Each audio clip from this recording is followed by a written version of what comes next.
Jeg har haft Safe Drive i overkant af 1 måned nu, og har allerede haft 2 situationer, hvor Safe Drive har hjulpet mig med at undgå et uheld. Vi bor i Namsos, og mine børn bor ved Lillehammer og i Trondheim, så jeg kører halve Norge på langs frekvent. Det udvikler sig til at blive en stor tryghed i forhold til at vide, hvad som venter mig.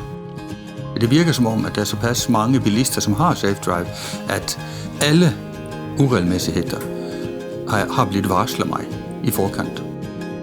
På min første længere tur med Safe Drive kørte jeg fra Namsos til Dokka.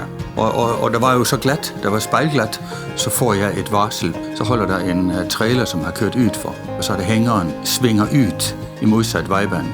Har jeg kørt 80, der har jeg ikke haft en chance. Der var 2 biler, som fik hjælp af Falken den dag. Den ene var traileren, og i tillæg så kom der en efter mig, som ikke havde Safe Drive, som havde kørt ud for vejen der.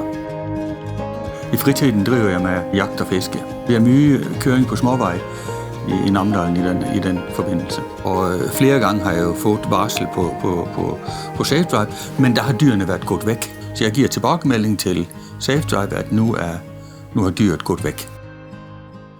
Jeg anser Safe Drive for at være et naturligt hjælpemiddel i en moderne bil. Jeg anbefaler det varmt.